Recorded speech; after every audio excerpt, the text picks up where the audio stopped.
Hey, welcome back, everyone. It is Sunday afternoon's edition of Weather for Weather Geeks. This will be the final Weather for Weather Geeks video that I post before I head out on vacation.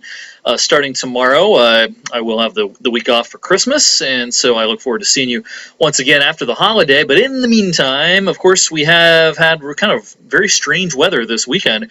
Yesterday was the first official day of winter. It started at 12:11 p.m. officially, but yesterday felt like April. It was in the lower 60s. It was even kind of humid feeling out. And, of course, we had rain that did continue into much of last night. And we even at about 2 o'clock this morning had a very nasty-looking band of not really thunderstorms. There wasn't much thunder and lightning with this, but very intense showers that pushed through. And this is a radar snapshot from about 2 o'clock this morning. Kind of two separate bands, one off to the south, the other one did stay together and move through the Mahoning and Shenango valleys.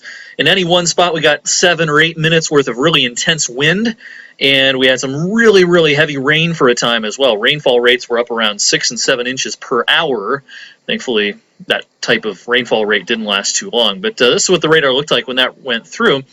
It did produce a scattering of wind damage reports across northeast Ohio and parts of western Pennsylvania as well. Although we got off, relatively lucky, the damage reports were definitely more heavily concentrated down towards the Ohio River and points south. But a handful of wind damage reports here across our neck of the woods.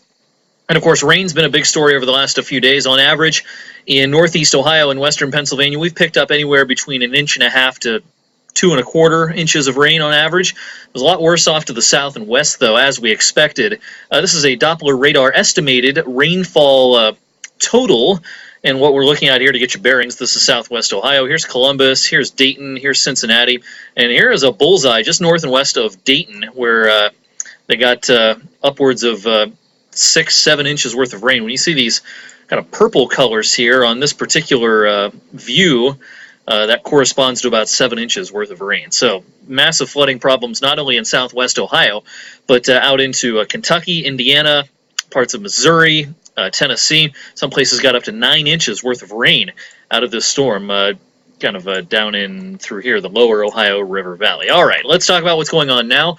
I'm recording this at about 4:15 on this Sunday afternoon, and the sun has been teasing us a little this afternoon. The sky has definitely brightened up as we expected, but we haven't gotten into full-fledged sunshine in a lot of places. This little sliver of sun, this little slice of nice, if you will, has been kind of a stationary out to the west. If my satellite picture will reload, we'll be able to see that. And it's going to take its time. But hey, it is mild outside this afternoon. The cold front's not through yet. We've still got temperatures as of 4:15, well up into the upper 50s. We set a new record high today in Youngstown, but that occurred at 2 o'clock this morning. Just before that band of intense showers moved through, we were up to 64 degrees, setting a new record for the day. Well, finally, my satellite picture is deciding to load on us here.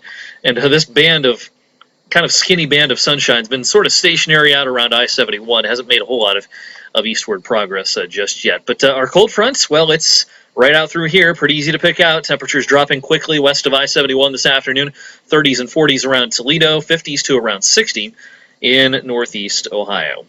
The rest of the east is feeling the effects of this system, certainly, with some heavy rain, Virginia down through the Carolinas, Georgia as well. And then we've got all the cold air up here. We've got temperatures down in the single digits, and it's even below zero in the Dakotas and Minnesota this afternoon. I'm going to pop off the current information quickly and show you what's going to happen as we head into our Monday. And the answer is not a lot.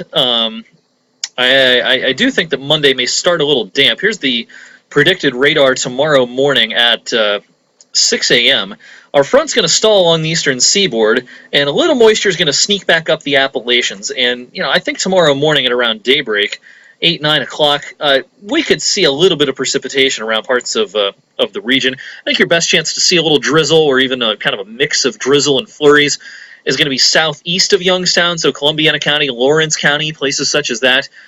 It's not much at all, but Monday may start a little damp, but all of this moisture is going to push away for the afternoon. Here's tomorrow afternoon. We're in the clear at this point. It's going to be cloudy. It's going to be brisk, and temperatures are going to drop tomorrow, but precipitation will be long gone at that point.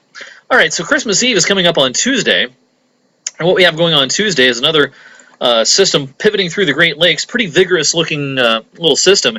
And I'm showing you the European computer model here. It doesn't have a tremendous amount of snow shower activity around. Some of the other modeling has more.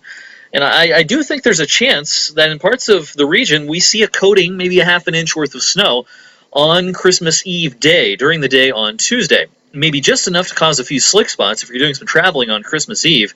But officially, the official definition of a white Christmas, you need an inch of snow on the ground. I doubt we see an inch out of this, but if you want to, be a little looser with the definition, if you get a coating of snow Tuesday, well, it's going to stick around through Christmas Day. So some of us may have just a little skiff of snow on the ground as we wake up and open our presents Wednesday morning.